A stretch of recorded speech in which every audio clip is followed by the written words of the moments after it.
embroidered uniform, they're left to deal with everything. They have to take care of the ditches, the disaster, and the disease. They're ordered to take care of them. The Imperial Army joins them to give them a hand and help with them with this issue because, again, this is going to take a ton of people to take care of the issues because they have 3 issues to take care of.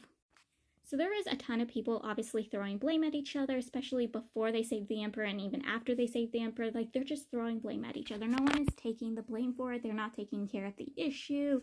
It's causing the Emperor's Stalker to be very furious and very pissed with them. Now, the Imperial Army and the Imperial uniform, they're doing what they're supposed to do. They're following their orders. They're taking care of the issue. And yes, there was some arguments outside of those who were throwing blame at each other. When it comes to actually taking care of the issue, there is an argument because, again, the disaster relief, the disaster, and the disease is causing a lot of issues and problems itself, but also the fact that it is almost spring, so it's almost crop season, and this is going to cause an issue too. Because, again, is there enough funds? Is there enough crops? Is there enough that they can handle with? And luckily, though, the main character steps up and is like, here's an idea, and we're going to go with this method. And everyone's like, yeah, you're right. That is a smart method. I don't know how to explain it very well. This is best I can, and I'm not going to try explaining the method because we all know I am terrible at that. So yes, the main character comes up with a method and idea to deal with the disease, disaster relief, and the crops. Like, deal with all of that. The main character, he ends up badly sick too.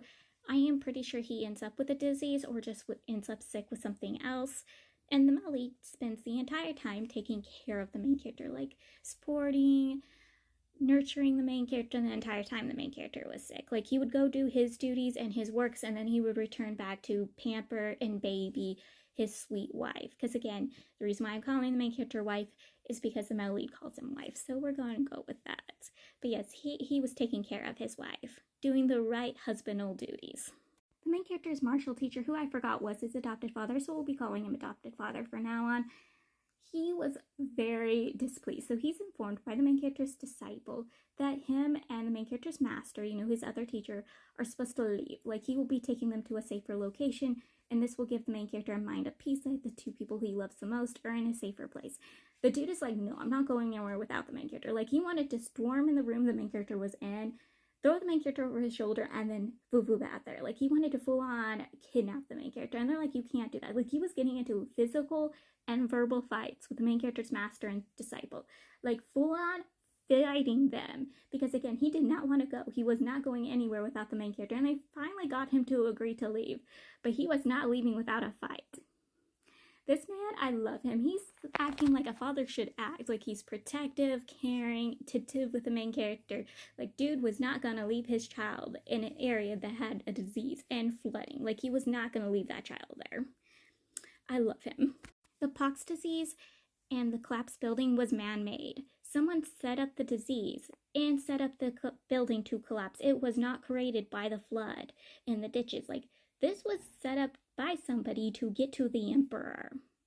The male lead has a theory that it was the emperor's concubine. Now, he doesn't know why she would do this. She has no reasoning to get rid of the emperor at this time. And I'm sitting there shocked. Like, are you sure it's her? Like, she is working for the Emperor Strongron, but you guys are pretty sure the Emperor Strongron has no ties to this. She's not involved in this. So why would the Emperor's concubine, who is tied with the Emperor Strongron, would do this?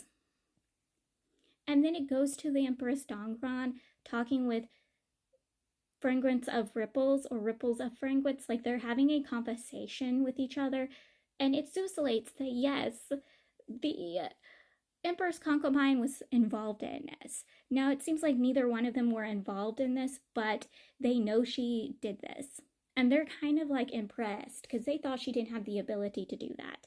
Now, it doesn't outright state it, but it kind of insinuates that yes, the Emperor's concubine set up the pox disease and the building to collapse.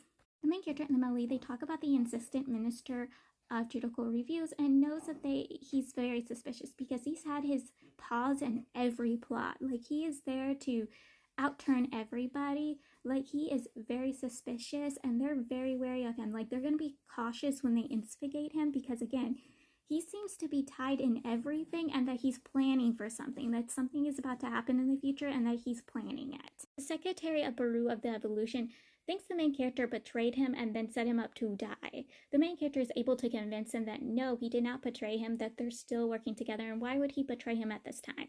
Especially for the male lead. The male lead would not trust him at this time. This would be the worst time to get rid of his best backer. And the dude's like, okay, you're right. I am so sorry for believing you betrayed me. Like, apologizing to the main character, everything. And I'm like, dude, you're trusting the wrong fox. Like, this fox is gonna backstab you. But he did not backstab you at this time. But again, the Secretary of Brew of Evolution is still kind of suspicious of the main character and knows that he sooner or later has to get rid of the main character because, again, the main character might backstab him. He's already backstabbed you, dude. The main character uses this opportunity to try to sow discord between him and the Assistant Minister of Judicial Reviews. Like, he's sitting there trying to sow discord between the two. He also brings up that the fact that there is probably an unknown imperial child out there that could take the throne from the emperor. Like, he's like, oh, there's an imperial child somewhere. I know this because of my master. Just believe me, listen to my words. And the dude is doubting the main character, but you know the main character is getting into his head, making him believe that yes, there is a child out there, an unknown child of the throne. I'm like, who is this child? Like, I kind of don't have a theory yet. I feel like there is somebody maybe out there. I'm not sure, though. Maybe the main character's right and there is an actual child out there. Now, there's no reason why the Secretary of Brew of Evolution doesn't really fully believe the main character, and why he isn't fully convinced is because the main character's bio dad and his vile martial uncle, they were the ones who were going around getting rid of any imperial child under the orders of the Empress Dongran, and that they were very much good at their job. Like, they did not leave a child alive outside of the emperor and the ex-emperor.